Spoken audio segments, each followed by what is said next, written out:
This is a rectangular plot of land.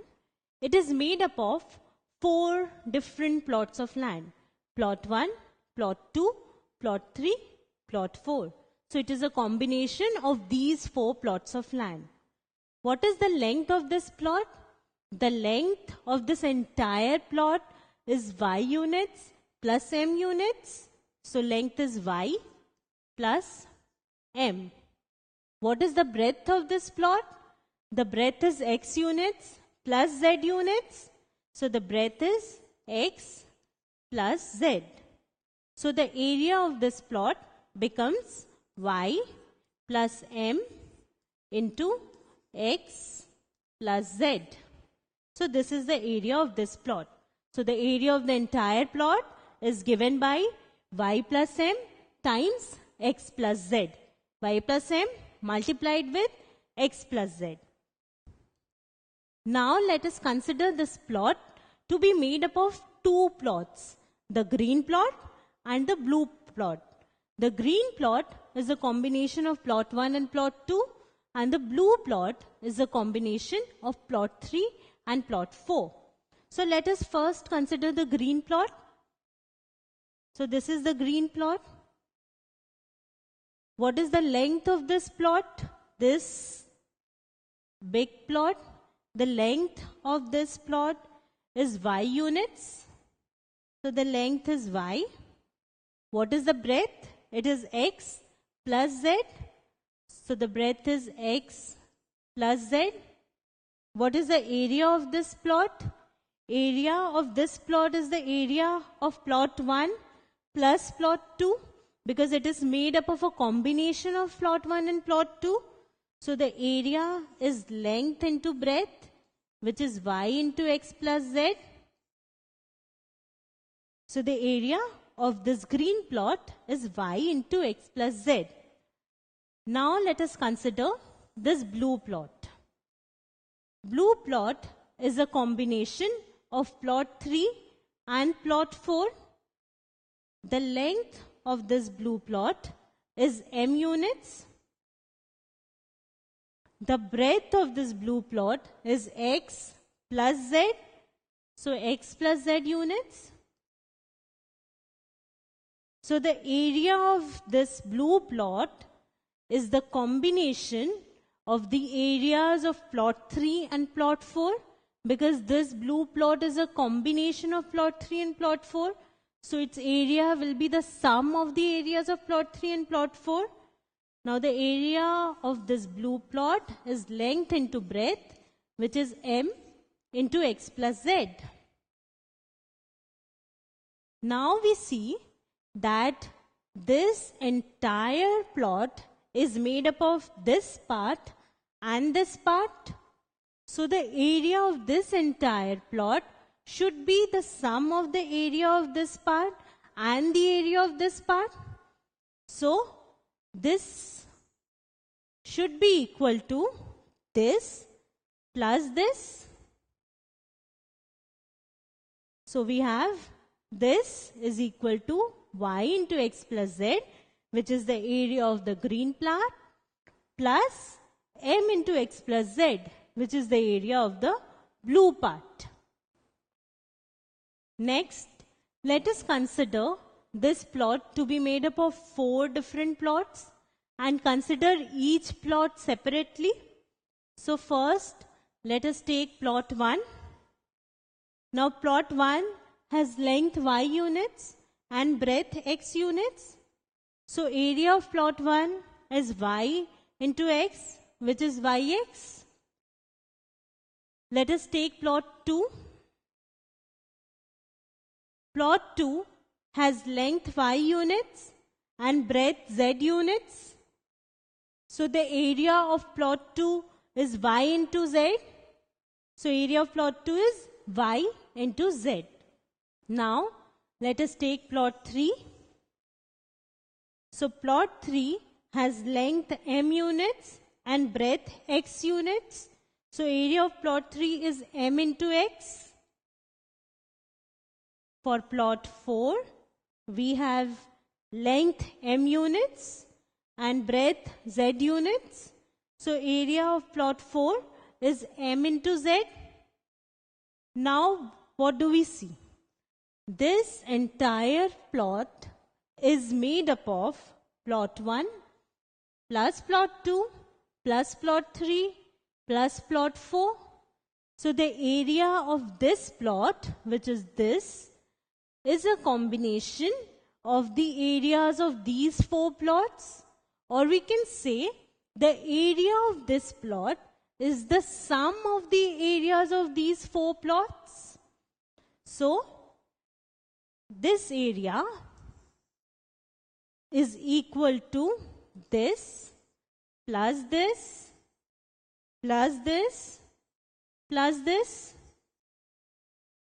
So we have y into x plus z plus m into x plus z is equal to yx plus yz plus mx plus mz.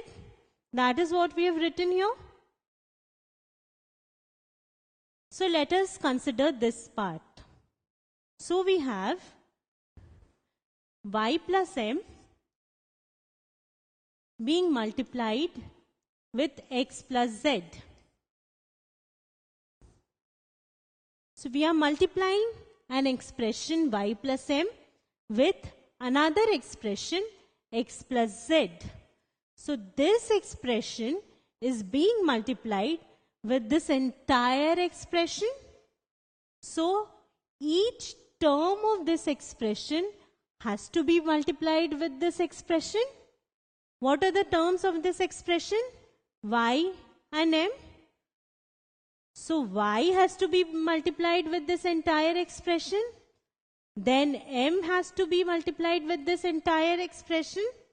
So we can write it as y multiplied with this entire expression, which is x plus z, plus m multiplied with this entire expression, which is x plus z. Now we can expand it using the distributive property, where we multiply a term with an expression. So y is a term or a monomial, which is an expression containing a single term being multiplied with an expression containing more than one terms. So y has to be multiplied with each term of this expression. Y has to be multiplied with x and y has to be multiplied with z. So this is yx plus yz. We have a plus sign here. In a similar manner, m has to be multiplied with each term of the expression. So m multiplied with x and m multiplied with z. And then we sum it up. So mx plus mz. So this is how we multiply two expressions. That is, two expressions containing more than one term. How? We multiply each term of the first expression with each term of the second expression and then add all the values. So let us solve a question. Now expansion means we need to multiply it, because this is 5a plus 2b multiplied with 3a minus 2. So expansion means we have to multiply it. Now try and solve it. So 5a plus 2b is multiplied with this. So this part is multiplied with this part. So each term of this has to be multiplied with each term of this. So let us first consider the term 5a. 5a has to be multiplied with the entire expression, 3a minus 2. 2b has to be multiplied with the entire expression, 3a minus 2. Now we have to multiply 5a with each term of this. So we have 5a into 3a plus 5a into negative 2 plus 2b into 3a plus 2b into negative 2. This is equal to 5a into 3a, 15. A into a is a square. Negative 2 into 5a is negative 10a. 2b into 3a. 2 3s are 6. A into b is ab. So this is 6ab.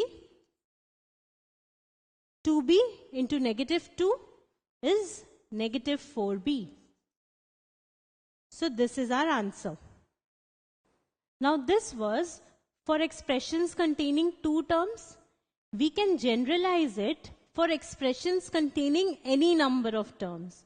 So this is an expression containing 3 terms and this is an expression containing 4 terms. So we have to multiply each term of this with this expression first. So L, which is the first term, is multiplied with this entire expression. M, which is the second term, is multiplied with the entire expression. And negative n, which is the third term, negative n, is being multiplied with the entire expression. And now we can expand it using the distributive property. So L multiplied with A, LA, L multiplied with B gives LB, L into C, LC, L into D gives LD. Similarly, M into A, MA, MB, MC, MD. Negative N into A, negative NA, negative N into B, negative NB, negative N into C, negative NC, and negative N into D gives negative ND.